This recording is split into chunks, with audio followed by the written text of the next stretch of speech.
Salli wa sallim alaik, salli wa sallim alaik Rasul.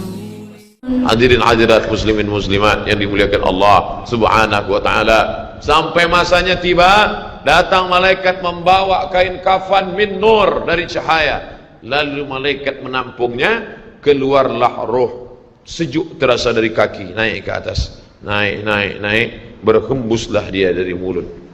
Wa nafakhtu fihi min ruhi, aku hembuskan, aku tiupkan. Dulu waktu masuknya ke tanah, ke daging itu ditiup, maka keluarnya pun juga keluar. Maka mata memandang, ruh keluar. Biji mata memandang, keluar biji mata. Makanya orang yang mati itu matanya terbuka. Makanya yang pertama kita lakukan menengok orang mati adalah memejamkan mata. Allahumma ighfir li abdus samad warfa' darajatahu ma'al ghabirin, inna lillahi wa inna ilaihi raji'un. Makanya saya jarang-jarang datang bila ada sebut, Ustaz ada orang meninggal dunia, sudah lama, baru sejam, nanti saya datang. Sebab apa? Saya takut nak pejamkan mata dia. Agak-agak sudah dipejamkan orang, baru saya datang. Saya datang, dah 3 jam, 4 jam, alhamdulillah saya datang. Belum tutup lagi. Iya. Kenapa? Menunggu Ustaz Somad. Paksalah saya tutup. Allahumma firli fulan ibn fulan warfa' darajahum al-ghari, inna lillahi wa inna ilaihi. Mana istri yang katanya sayang, kaulah bulan, kaulah bintang, setengah nafasku pergi, buah hati bulayan jiwa. Ketika roh ada dari jasad, memang betul kata dia sayang, tapi manakala roh keluar dari jasad, dia pun takut menengok mata kita. Dia takut menengok kita. Dia takut jam pukul 2 malam, jam 1 tutup balik. Na'udzubillah. Begitulah kalau kematian sudah tiba, sampai pada akhirnya dia tutup, innalillahi wa inna ilaihi raji'un. Selepas itu roh pun keluar, dibawa. Kalau dia baik, roh itu dibawa, dimasukkan ke dalam kain kafan min nur, hadis riwayat Ahmad bin Hanbal. Lalu dibawa oleh malaikat sampai ke pintu langit. Malaikat bertanya, inikah orang yang amalnya selalu dibawa pagi, dibawa petang? Inikah orang yang amalnya selalu dibawa hari Kamis? Inikah amalnya yang selalu dibawa pada bulan nisfu Sya'ban? Ya, inilah orangnya. Kam min masyhurin fil ardi walam yakun ma'rufan fis sama. Bukan hadis. Berapa banyak orang yang namanya masyhur di bumi, tapi malaikat tak mengenal dia. Tapi berapa banyak orang yang tak masyhur di bumi, tapi malaikat mengenal dia. Mengapa? Karena amalnya pagi dan petang dibawa oleh malaikat. Orang ini mana? Belum datang. Orang ini mana? Belum datang. Orang ini mana? Belum datang. Disambut dia, disambut kedatangannya. Masya Allah, tabarakallah. Mudah-mudahan kita termasuk orang yang disambut oleh malaikat karena amal soleh kita. Maka bila saya datang di suatu majlis, malam tadi datang di Shah Alam, orang menyambut ramai. Malam ini datang ke Masjid Muaz bin Jabal, ramai. Esok malam di Terengganu datang, tak tahu entah ramai entah tidak. Ramai. Dalam hati, hai Abdul Somad, apakah malaikat akan menyambut engkau nanti juga dalam keadaan ramai? Kalau engkau ikhlas, iya. Tapi kalau tidak ikhlas, na'udzubillah. Nabi Isra Mi'raj berjumpa dengan orang yang sudah lama mati. Bagaimana rasa kalian mati? Apa kata mereka? Seperti kambing yang dikuliti hidup-hidup, seperti tebasan pedang di tempat yang sama beratus kali, seperti kail mata pancing yang masuk ke dalam kulit yang basah, ditarik, disentapkan sehingga terikut dagingnya sampai keluar. Makanya selalu kita berdoa, Allahumma hawwin alaina fi sakaratil maut, taubatan qabla al-maut, taubat sebelum mati, wa rahmatan indal maut, dapat rahmat ketika mati, wa maghfiratan ba'dal maut, mendapatkan ampunan sebelum mati. Allahumma hawwin alaina fi sakaratil maut. Makanya doa selamat itu baca pelan. Baca pelan, renungkan. Ini sekarang banyak orang baca doa selamat cepat-cepat. Maut. Apa maut aja nih? Saya tak pernah menghafaz doa itu pakai kertas, tak pernah.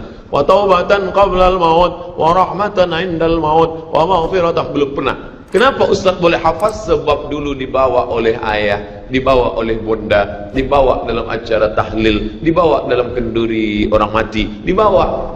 Tiap hari telinga mendengar Tuan Imam membaca pelan, maka kita ingat. wa taubatan qabla al-maut wa rahmatan 'inda al-maut. Anak-anak kita ini walaupun mereka lari sana sembang sini, tapi telinga mereka mendengar. Dan anak-anak ini hafaz. Kadang anak hafaz, ibu bapa tak hafaz. Sebab apa? Sebab dia golden age, usia emas. Mereka hebat, mereka kuat ingatannya, menangkap hafazan itu begitu kuat.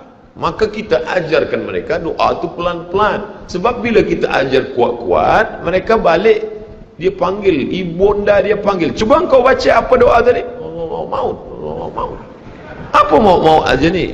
Sebab di Iraq banyak orang mati, sebab di Suriah banyak orang mati, di Palestin banyak orang mati, di Rohingya banyak orang mati. Padahal maknanya amat sangat dalam. Allahumma hawwin alaina, ringankan kami fi sakaratil maut. Tidak ada gunanya amal banyak kalau tidak selamat dalam sakaratul maut. Makanya kita selalu minta kepada Allah, Allahumma khtim lana bi husnil khatimah wala takhtim alaina bi su'il khatimah. Allahumma ja'al akhir kalamina, jadikan akhir kalam kami inda tihai ajalina, ketika ajal kami sampai, jadikan akhir kalam kami yang terakhir keluar dari mulut kami qaula la ilaha illallah Muhammadur Rasulullah. Allahu Akbar. Biasa orang takbir ini nak pergi perang, menghadapi sakaratul maut penting juga takbir. Sebab di situ banyak segala macam godaan-godaan. Datang syaitan membawa air, katanya menjelang sakaratul maut itu haus, panas, haus, maka datang syaitan membawa air. Engkau sebut nama aku bagi air. Mau? Kata dia. Mau? Engkau mau? Sebut nama aku. Tapi bila iman kita kuat, maka dia tidak akan mampu untuk menggoda kita. Sampai kapan setan tak pernah berputus asa? Sampai bila? La atiyannahum min baini aydihim, aku datang dari hadapan, wa min khalfihim, aku datang dari belakang, wa an aymanihim, aku datang dari kanan, wa an syama'ilihim, aku datang dari kiri.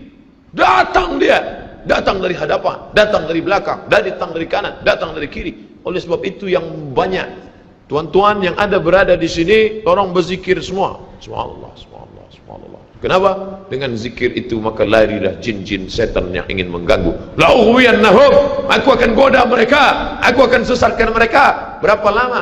Madamat arwahuhum fi ajsadihim, selama ruh ada dalam jasad, aku tak akan pernah berhenti sampai akhir keluar jasadnya dalam keadaan mati, tidak menyebut Allah Subhanahu wa taala. Itulah punca mereka.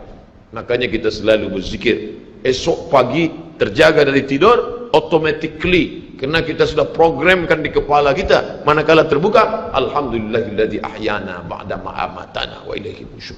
Selapar-laparnya orang beriman, manakala dia tengok makanan, terus saja dia ingat Allah. Allahumma barik lana fi ma razaqtana wa qina azabannar. Tapi ada setengah umat Islam, bila dah kenyang saja baru ingat Allah.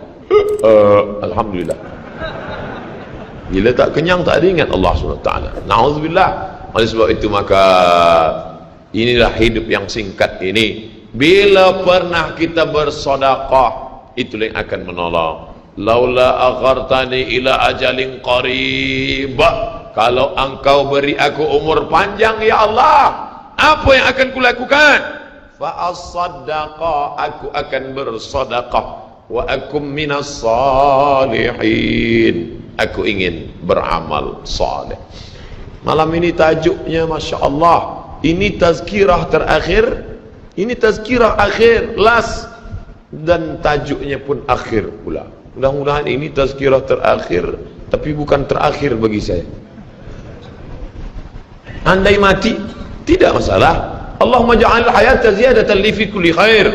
Kalau engkau takdirkan aku besok masih hidup ya Allah, jadikan hidupku itu ziyadatan li, sebagai amal tambahan. Kalau mati malam ini, Allahumma ja'alil mauta rahatan lana min kulli syarr. Kalau aku mati, maka kematian ini berhenti berbuat dosa. Orang beriman tak pernah sedih. Kalau dia mati, berhenti buat dosa. Kalau bertambah pahala. Andai Abdul Somad esok pagi masih hidup, bertambah pahala, dia akan tazkirah, dia akan bagi pelajaran. Andai Abdul Somad mati malam ini, alhamdulillah, berhenti melihat dosa. Dosa apa? Masuk airport dosa, Masuk ke plane pesawat terbang dosa. Dosa apa? Dosa mata. Takkan tak kita tengok. Mata terbuka, takkan kita tutup. Maka orang beriman sentiasa menjaga dirinya. Tak pernah dia berkeluh kesah, tak pernah dia mencaci maki. Kenapa aku matikan aku ya Allah? Kenapa umurku pendek ya Allah? Ridha kepada Allah. Itu yang selalu kita katakan, raditu billah rabba wa bil islami dina wa bi Muhammadin nabiyyan wa rasula. Aku ridha. Ada yang lebih hebat daripada haji mabrur, ada yang lebih hebat daripada jihad fisabilillah, ada yang lebih hebat daripada zikir dan baca Quran. Apa dia? Ridha bi qada'illah. Ridha menerima keputusan Allah. Makanya banyak lelaki yang ridha manakala meninggal istrinya, datang orang, apa tuan tak menangis? Aku ridha menerima ini. Memang dah lama aku tunggu-tunggu. Oh, ini bukan ridha, ini memang penyakit. Oleh sebab itu maka makna ridha adalah tak berkeluh kesah. Setelah orang masuk ke dalam surga, mendapatkan kenikmatan surga, Allah bertanya, "Madza turidun?" Hai penghuni surga, apa lagi yang kalian inginkan? Apa kata penghuni surga? Ridhaka. Tapi engkau sudah masuk surga, ada yang belum kami dapat. Apa dia? Ridhamu. Yang mendapatkan ridha Allah hanya orang yang ridha menerima keputusan Allah Subhanahu wa taala. Man lam yarda bi qada'i, sesiapa sahaja yang tak ridha menerima takdirku, wa lam yasbir bi bala'i, yang tak sabar menerima ujianku, wal yatlub rabban siwaya, carilah Tuhan selain aku. Hadis ini dhaif. Tapi untuk targhib wa tarhib, untuk berikan semangat beramal, untuk fadail amal boleh dipakai, kerana ia bukan masalah akidah, bukan masalah halal haram. Jangan permasalahkan masalah. Bila kita sudah beramal, sudah baik, tak usah berkelahi masalah khilafiyah, masalah kecil-kecil, masalah sepele, masalah remeh-temeh, kerana ini hanya akan merosakkan hati kita sahaja. Berapa banyak hati rosak disebabkan masalah-masalah. Assalamualaikum warahmatullahi, Assalamualaikum warahmatullahi. Apa salam-salam ni? Padahal hati sedang lembut. Selama ini dia berzina, selama ini dia minum khamar, selama ini dia mabuk, tak ada pernah orang marahkan dia. Tiba-tiba dia dah taubat, dia masuk masjid, Assalamualaikum warahmatullahi, Assalamualaikum warahmatullahi. Dia nak salaman, apa salam-salam? Tak boleh salam selepas sembahyang. Ini bid'ah, wa kullu bid'atin dhalalah, wa kullu dhalalatin finnar. Kata dia dalam hati, aku mabuk 20 tahun, tak ada orang bagi tahu mabuk tu haram. Ini aku dah taubat, salam kau kata haram. Ha, kata dia. Dia tinju. Bila sebelum sembahyang tadi belum ada bersalaman, selepas sembahyang baru bersalaman, hukumnya sunnah, mustahab, dianjurkan, disukai, kata Imam Nawawi. Belum sembahyang tadi tak ada salam, sebab dia lambat. Allahu Akbar. Lepas sembahyang dia salam, mustahab, dianjurkan, baik, tak salah. Bila sebelum sembahyang tadi sudah bersalaman, salam haji, salam datuk, salam tuan, masuk ke masjid, selepas sembahyang dia salam balik, mubah, tak jadi masalah. Yang tak boleh dalam sembahyang bersalaman, itu tak boleh. Datuk sehat, itu tak boleh. Oleh sebab itu mari kita jaga hati kita yang dah baik, yang dah elok ni, jangan dirosakkan hanya kerana masalah-masalah kecil, masalah-masalah khilafiyah. Melunakkan hati. Kayu patah boleh disambung, kaca retak boleh direkat, tapi hati rosak, kemana obat akan dicari. Oleh sebab itu memperbaiki dengan akhlak. Al-adab fawqal ilmi, adab lebih tinggi daripada ilmu. Tak ada guna banyak ilmu, banyak kaji banyak, tapi menyakitkan hati orang. Ada yang lebih hebat daripada ilmu. Apa dia? Adab. Al-adab fawqal ilmi.